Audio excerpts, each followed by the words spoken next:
If you were to take away one thing from this book, is just forget about breathing through your mouth. Literally, like, shut your mouth closed.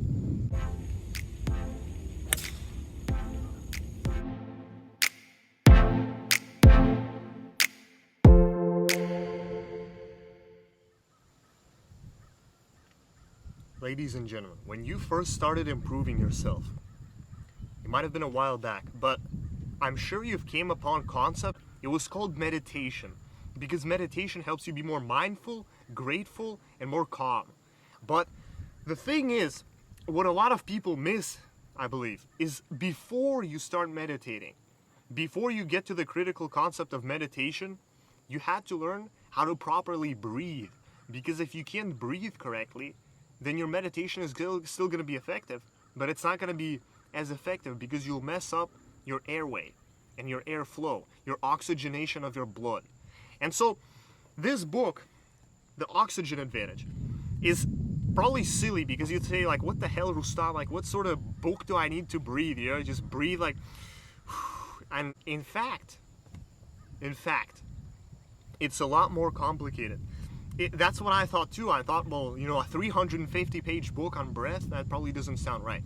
But after reading it, it opens up a lot of, man, after reading anything, tell me one thing you read that you didn't learn from. But after you read anything that you've read gives you more knowledge. This book was truly an eye-opening book and a breath-opening book. Now, so to start, we have this is going to be a very detailed review. I'm going to, like, the most detailed review of this book on YouTube. I'm going to cover, literally, I'll take the book, I'll just go straight as chronological order. I'll go exactly page by page, paragraph by paragraph, and chapter by chapter.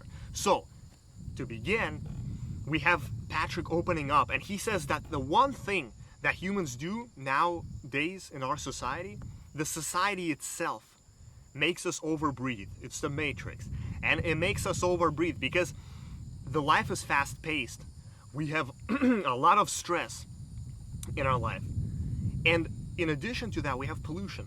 So basically the whole picture makes us overbreathe chronically. We breathe twice as much, if not more, than we are supposed to breathe. Back in the ages of not even caveman ages, it's like the first few centuries.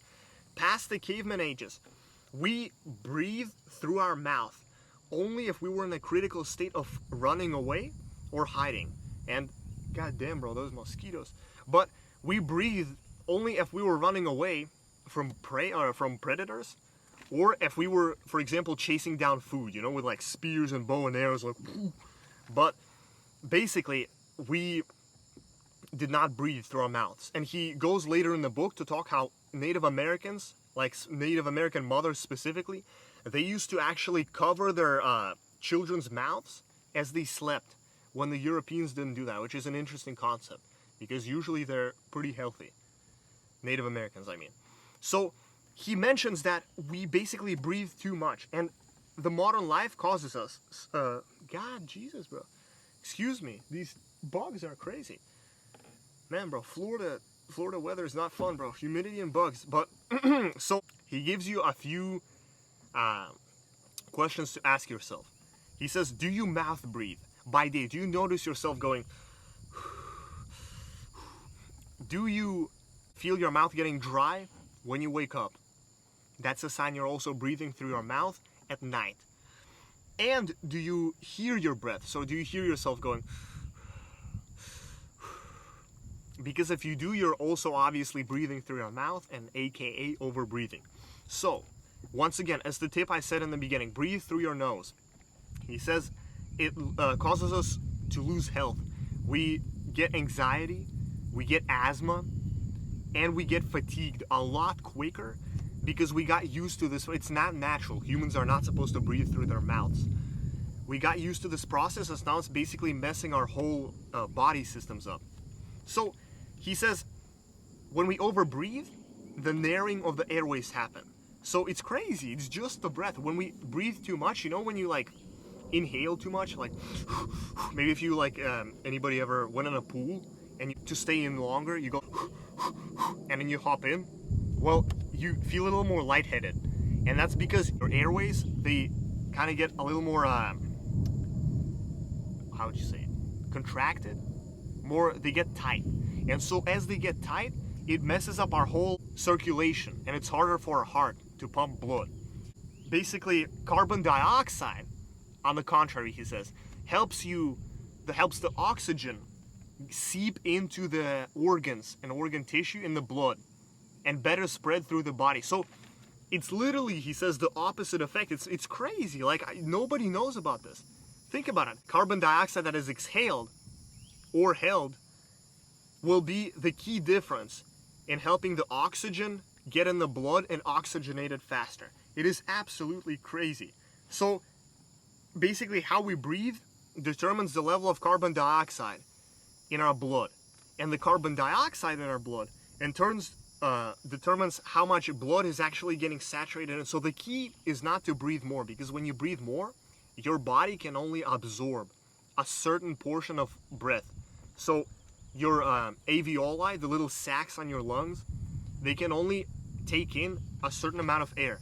Once they're filled, there's no point of taking any more air, because it's like pulling he gives an example. He says, if you take a cup and you pour water and you fill up the cup, then you can't pour more water in, because that does nothing. The volume in the cup is still the same. So the key is just to make your your blood absorb the oxygen more. And how you do that is through carbon dioxide. So this is what he dives into next. So the science behind how this all works is very interesting. So we have these little sacs on our lungs, our alveoli. They're little sacs. And when you inhale, they basically get stored with oxygen. And this oxygen stays in there. And there's a certain amount of oxygen that can be in there, so you can't fit any more. And when we inhale, the oxygen stays there. But what helps us to actually get the oxygen from these sacs into the bloodstream is carbon dioxide. Now you might say, well, how does carbon dioxide do that? Carbon dioxide triggers hemoglobin. And hemoglobin is what actually releases the oxygen from the sacs into the bloodstream. So you have people who, for example, are mouth breathers. So we have like school teachers. We have, people who talk a lot, orators. We have bus drivers always shout and yell, and salesmen. They usually come in and they're tired after work. Why are they tired after work? It's because they exhaust their oxygen amount. So when they breathe, they over-oxygenate, but there's not enough carbon dioxide. So this actual oxygen in their little alveoli sacs does not go in their bloodstream. So what's interesting is also, we'll come back to this later, but the blood has a pH, which I did not know. It's crazy. So your blood has a pH. What is crazy about it is the pH of the blood is about 7.3 something. He mentioned, Patrick says it's like 7.35, I think. Or 7.65. Don't quote me on that. But it's interesting because the blood is now more acidic. It's more acidic than it's ever used to be because we inhale so much. So because of our over-oxygenation, our blood has become acidic. We need to make our blood a lot more alkaline, or a little bit more. Remember those pH scales we had in like high school, middle school, where it was like acids and bases, and you would have your water that we drink is somewhere in the middle. It's like pH of 7. So because of the over-oxygenation, we have it move closer to the acidic scale. So now we need to move it back basically to the base scale, make it more alkaline, which is really interesting. And the athletes who have a more or less balance of oxygen and carbon dioxide are the endurance athletes. He mentions how we have the runners, the joggers, long distance. The long distance runners and the long distance swimmers, for example, any sort of sport that takes a lot of endurance. Now, Patrick developed something interesting as well. He developed this thing known as the Bolt test, and he talks about it in quite a bit of his lectures. But he says the key to finding out what your current oxygen state is, or your oxygen health, respiratory, I guess, breathing health, is to do a Bolt test, which is inhaling air, exhaling normally for a few times, and then either pinching your nose or basically holding your breath. Either one is fine. So how it's gonna work is you would have normal breath, and then you would not breathe on the exhale. So, and then you time yourself. Time yourself for the first time you feel like you want to take a breath. Take a breath. No matter how many, if it's 5 seconds, 3 seconds, 2 seconds, doesn't matter. And then you'll basically see your bolt score. That's it. That's the whole bolt test. So the way it's gonna happen is, I'll do it with you guys, but it's, yeah, let's do it. Let's do it. Ready? So we'll basically inhale, exhale, and then hold our breath. Now, if you hold your breath, it's gonna take a bit. I don't want to waste our time, but if you hold your breath, for me, it was about 15 seconds. It was about 15 seconds, and that was because I was not really accustomed to this strategy. I think now if I do it, it's gonna be closer to 20. For me, before it was 15 to 16 seconds. I would feel a first nudge of breath, and I would breathe. Now that's not good, mind you, not to brag, not to flex, but I am a pretty physically active person. I recently actually ran, I think about 8 miles, and I also swam 3 miles. Half in the morning, 1.5, and 1.5 in the afternoon. So I'm very physically active. And my bolt score is not even on what he says. He says the ultimate bolt score should be, try to guess what it is. It's 40. Not 20, not 30, but 40. 40 is the maximum bolt score, which is insane.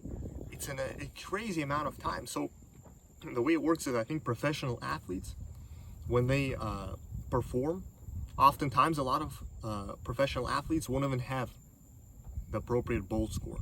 So he trains people to develop a higher bolt score and in turn improve your whole oxygenation system, which is very impressive. So basically now let's go ahead, and he gives us a little diagram.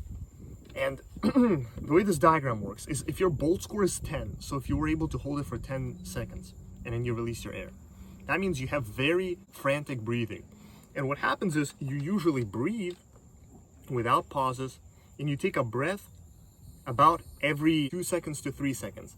And so in a minute, you total breathe of 15 to 30 seconds.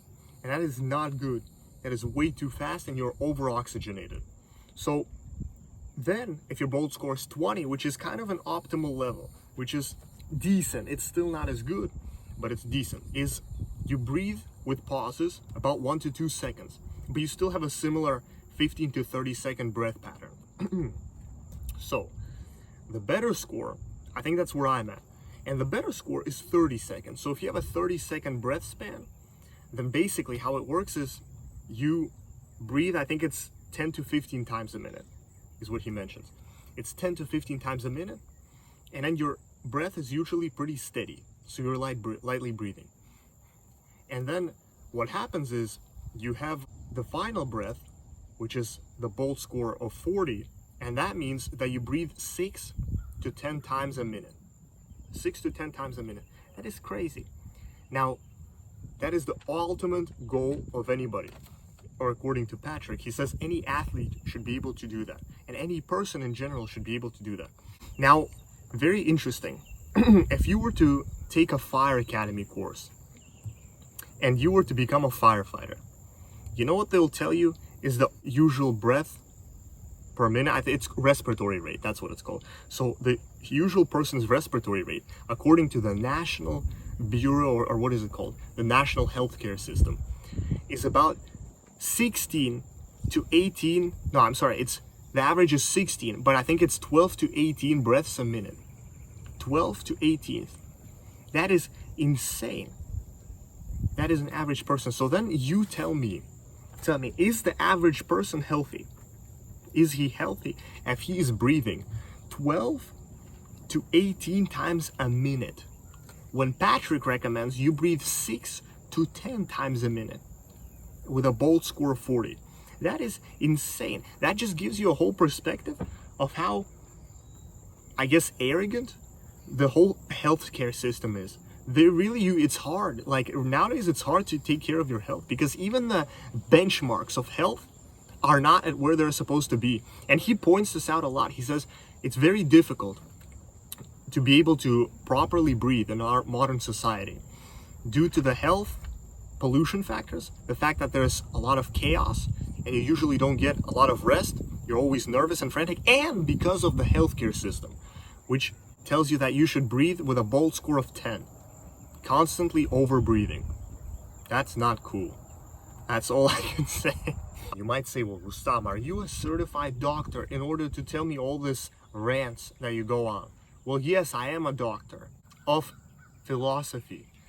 And so if you want to have a more practical view on this, we have Patric, who says we can basically fix all of this. And the only thing we need to do, the major thing, is something that I've mentioned earlier. It's to breathe through your nose. When you breathe through your nose, there's an insane amount of benefits, a colossal amount of benefits that would accompany you along with you breathing through your nose and adapting that method. Because he says when we breathe through our nose, it's a lot smaller. So the already air that is coming in is not as much as you would have coming through your mouth. Because through your mouth, because it's bigger, the quantity of air is also bigger. And a lot of other benefits that I'll dive in a little bit deeper in a second. And he says, what's interesting is pay attention to when you yawn, because when you yawn, you can take in a lot of air through your mouth. That's not good. And particularly notice, he says, when you sigh. So when you go, and notice, when you sigh, you take in a lot of air. And where do you usually sigh? You sigh at your work, you sigh at your school, for example, or you sigh at a stressful situation that is created in the modern society. This is basically what he was talking about earlier, how the society itself makes it more difficult to breathe properly.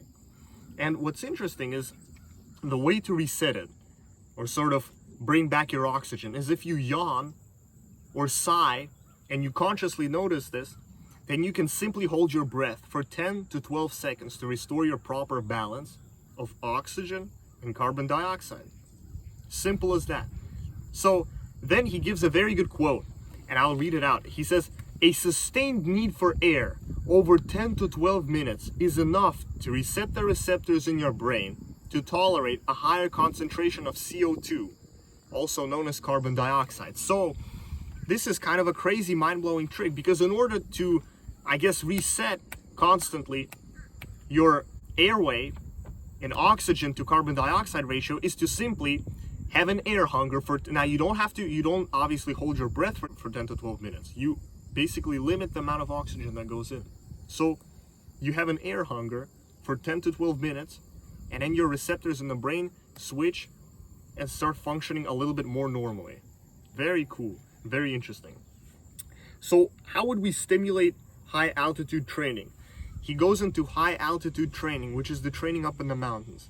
He says, breathing less than you feel you need during physical exercise is an excellent way for conditioning the body to tolerate a higher concentration of CO2 and reduce the concentration of oxygen. So this basically means that when you exercise, breathe through your nose, and aside from breathing through your nose, you have to also sort of limit the air you take. Now that might sound a little crazy, because if you're jogging and if you're doing something insane like pull-ups, or if you're swimming, you will be like, well, I'll drown if I don't breathe enough. But the thing is, if you follow proper caution, he gives a note. So if you have a score that is your bolt score of less than 20, or I'm sorry, less than 10, so you're a frantic breather, you breathe a lot, and it's very heavy, then be careful. Just start by breathing through your nose. But if you have a bolt score of 20 and above, you should easily do this. So during your workouts, you simply take in less air. And it feels weird at first. I'll tell you, I did it myself. So I was doing, I think, it wasn't too hard of an exercise, but it was a pretty challenging exercise. It was a few kettlebell exercises. And with a kettlebell, you obviously don't go insane on it. It's not a cardio exercise, but it also is not a simple bicep curl. So you still have to handle the kettlebell. And I've implemented this strategy to where I breathed a little bit less. And the results were very interesting. So the first 5 minutes, you feel like, what the hell is going on? I'm gonna die of breath and you're gonna collapse. But no, I'm just kidding, you're not gonna collapse. But you feel like you're gonna collapse. But after that, you feel amazing. So you feel like you've actually got a control over your breath. So you start to breathe a little bit more naturally, just through your nose. You actually feel like it is enough air that you breathe through your nose. How crazy does that sound? That is crazy. But it shouldn't be crazy, because that's how we are supposed to breathe. So once you do that, obviously the next day I came back and I was back to my usual routine. But again, I implemented that exercise, and for the whole gym session, I was feeling a lot better. I was feeling a lot fuller with the air I breathe. Very cool stuff. This method will probably help you, he says, achieve detoxification of the body. So it will reoxygenate your blood and it will detoxify your lungs of the excess oxygen and balance your carbon dioxide and oxygen together, which is very useful. Patric states, very importantly, that you need to also nose breathe at night, because there's absolutely stupidly no point of breathing through the day with your nose and then just snoring the whole night with your mouth, right? It doesn't make any sense. So he says to put tape over your mouth. Now this is a practice that I have picked up myself. I've read a study on it and I started implementing it maybe 3 or 4 months ago. I would take a piece, so he says to use 3-point-something micropore tape. You could use that, that works, but that is a little bit too complex for me and I don't want to buy some sort of micro tape roll. So what I do personally is I put a band-aid. Now why a band-aid? Because if you take a normal piece of tape, it clogs your pores, so in the end you might have some acne or some breakout on your skin. That's not good, obviously. And instead, I take something that was already designed to be used on your skin, which is tape. Tape like a band-aid. So if you have a cut, you put a band-aid.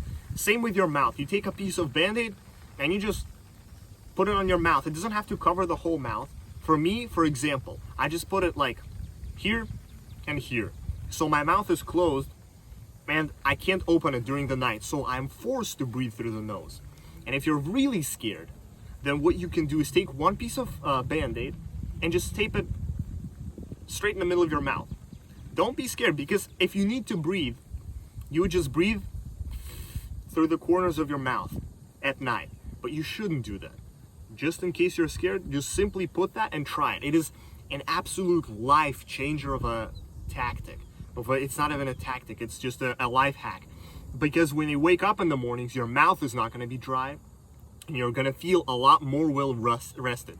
And sleep is a whole other topic that I would probably cover later. But for example, this is one of the crucial parts of sleeping, which I did not know before, but now I know. I've recently found out. Tape your mouth and you'll be good to go for the night. Now it's starting to rain, but I have to say this simply for you guys. Another benefit of breathing through your nose is that increase in nitric oxide, which is a chemical in your blood that helps your body function better. It's only achievable in your nose. It works in your nose, it's not in your mouth. So when you breathe through your mouth, we'll touch on it a little bit later. When you breathe through your mouth, you don't get that same nitric oxide. It's only through your nose.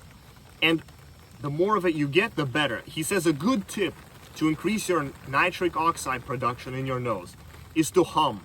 So, when you do that, I guess it shakes the nose somehow, and then you have more concentration of the nitric oxide. So if you want to try that, go ahead. Ladies and gentlemen, you have learned 80 pages of wisdom. A common person does not know this. Very few people know this. You're one of the chosen special ones, and I'm proud of you for choosing this way. And this is only 80 pages. We have 290 more pages to go. 290. So I'll make a part 2 in which I will more in detail explain how you can use the oxygen advantage to maximize your gains and your fitness life and your overall performance to reach your maximum peak. Also, I will go into how Patrick says you can use these exercises in order to improve things like asthma and other breath-related illnesses. So please stay tuned, and I will see you guys in the next video very soon.